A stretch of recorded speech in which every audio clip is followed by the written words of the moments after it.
Hey everybody, this is Andre here with the Kevin Breeze channel, and in this video, we're going to be doing a comparison between the Samsung Galaxy A32 5G and the Samsung Galaxy A12. To get some more information about the pricing and availability or just some general info on the phones themselves, definitely check the link in the description. That being said, let's get started. So the Samsung Galaxy A32 5G has a 6.5-inch TFT display with a resolution of 720p, a PPI of 270, an aspect ratio of 20:9, and a screen-to-body ratio of 81.6%. We got a water drop front-facing camera here, and this is 13 megapixels.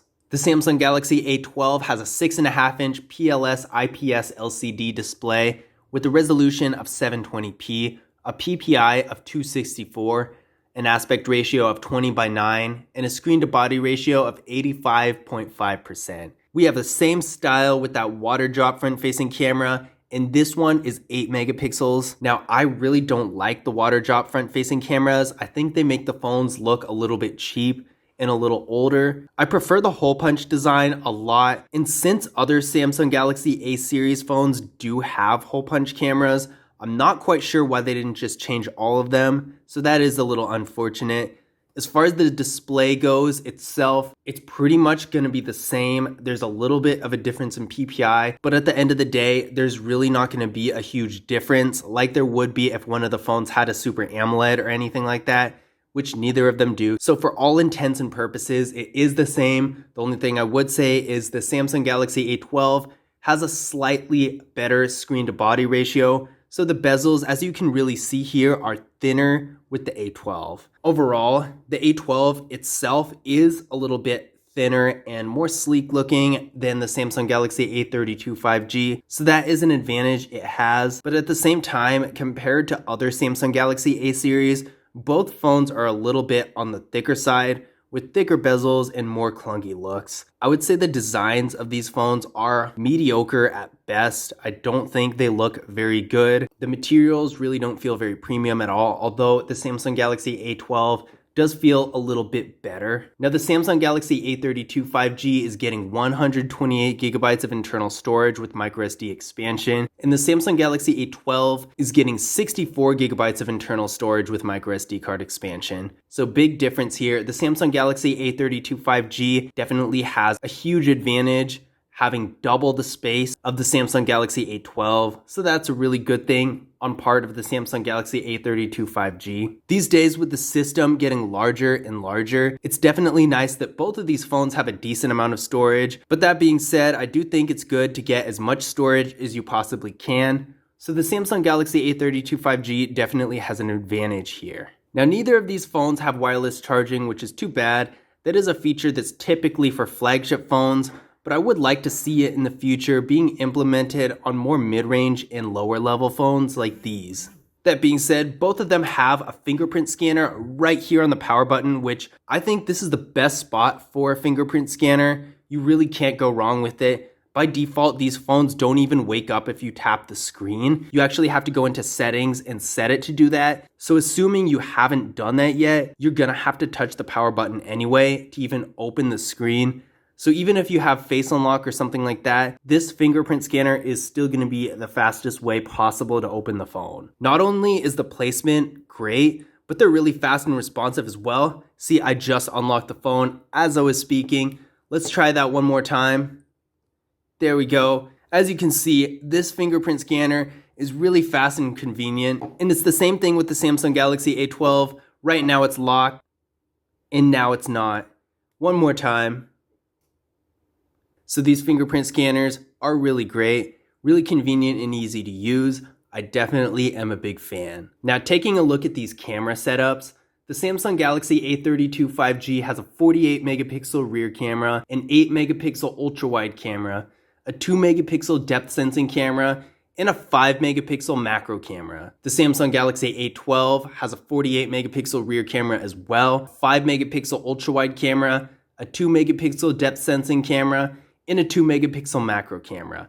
So they have pretty much the same features. The quality of the cameras is most likely going to be a little bit different. But as far as the features go, and both of them do have really great features, I have yet to see a Samsung Galaxy A series phone that has a completely awful camera. Some of them are better than others, but most of the time, a Samsung Galaxy A series camera is gonna be pretty good. Now, these pictures were taken by the rear camera of each phone. I would say the Samsung Galaxy A32 5G has a slightly better image. That being said, the A12 does also have a really good image. So it really comes down to the more meticulous details. I would say the Samsung Galaxy A32 5G has a slightly brighter image with better colors, but the A12 is really not that far behind. Now, these are the ultra wide pictures. The image of the Samsung Galaxy A32 5G is a little bit brighter and the colors are a little bit better, but the Samsung Galaxy A12 does have a pretty acceptable image as well. This difference is a little bit bigger though, definitely not nearly as sharp on the Samsung Galaxy A12 as it is with the Samsung Galaxy A32 5G, which is kind of expected because a lot of the time, ultra-wide images aren't quite as high quality as the regular images, but with the Samsung Galaxy A32 5G, it's exceptionally good for an ultra-wide camera, whereas with the A12, it is pretty average. Now, these pictures were taken with the front-facing cameras of each phone. Again, I would say the Samsung Galaxy A32 5G is better. Here, it's definitely more apparent. The highlights in the picture taken by the Samsung Galaxy A12 are noticeably bright to the point where it does sort of interrupt the quality of the image. Whereas with the Samsung Galaxy A32 5G, not only are the highlights and lighting in general really balanced, but the colors are good and the image is really sharp. And last but not least, with the video mode, the Samsung Galaxy A32 5G has a max quality of 4K at 30 frames per second in the rear camera, and 1080p in the front. The Samsung Galaxy A12 has a max quality of 1080p in both the rear and the front. So in pretty much every way, the Samsung Galaxy A32 5G is gonna have an advantage over the Samsung Galaxy A12 as far as the camera is concerned. There's really nothing in the camera features that the Samsung Galaxy A12 does better than the Samsung Galaxy A32 5G.